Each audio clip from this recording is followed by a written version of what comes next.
And he's going into, in chapter 3, his final session with the growing churches he had poured his life into.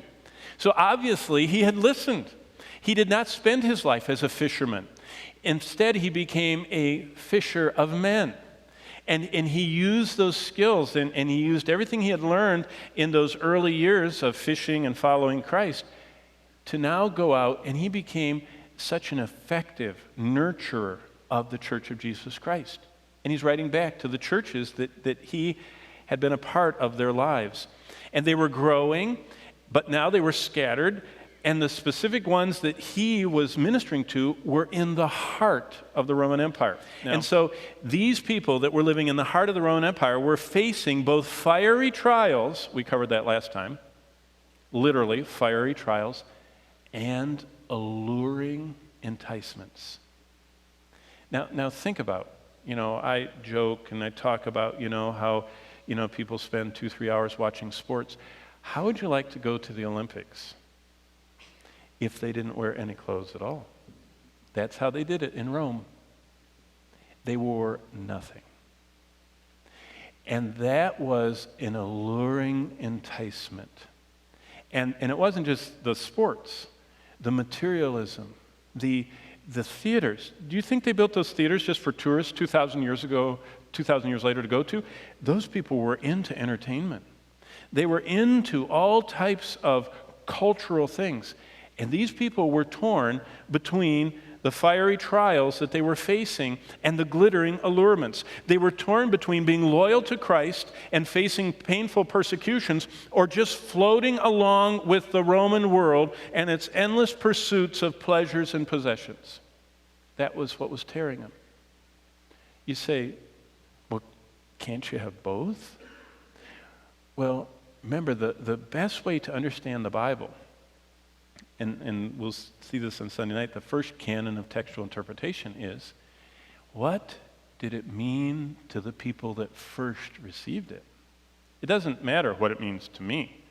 What did God mean when he wrote them? Well, the people that got this book believed that Jesus Christ called them to have their citizenship in heaven, and that they were supposed to live godly, righteous lives. So do you know why Nero began to kill Christians? Do you know what he put? Rome was very legal, very following jurisprudence. They followed legal practices.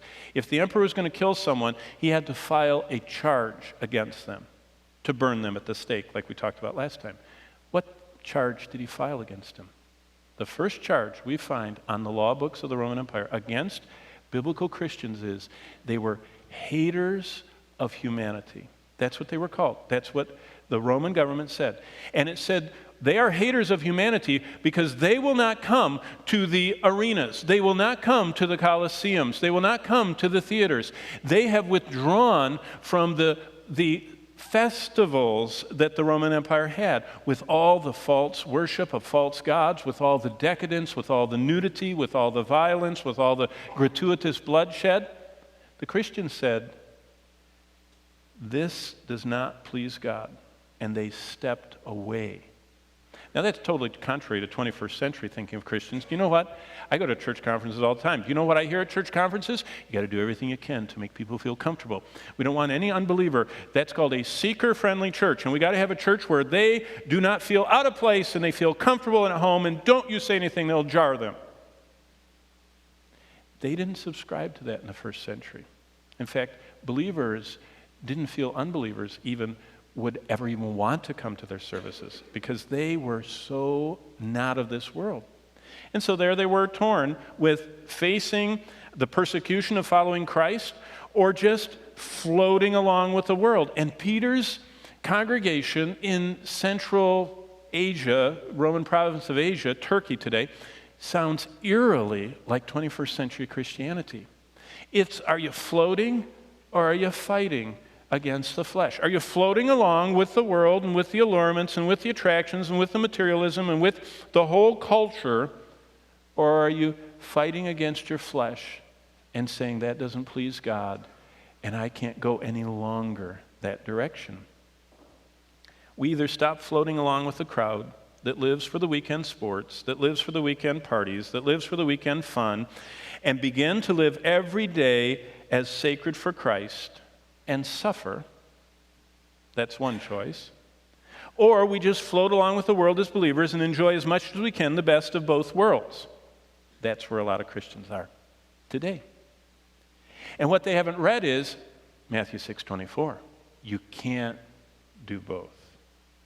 Either you serve pleasures, the material world, the endless acquisition of more, the endless dissatisfaction in wanting newer and better and brighter and bigger, or you don't.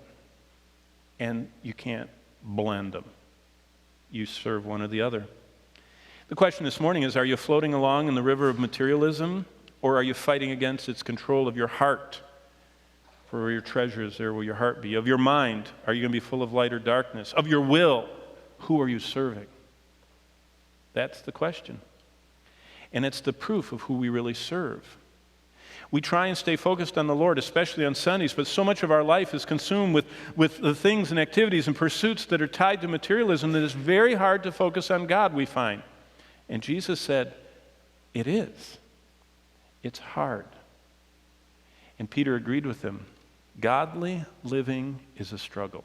In fact, Paul, before Peter, Paul wrote, the Christian life is an agonizomai. There's a nice Greek word we understand. It's agonizing. It's like wrestling. It's like boxing. It's fighting against our flesh. Not against other people. We're not called to fight people. We're called to fight the traitor that lives within us, our flesh.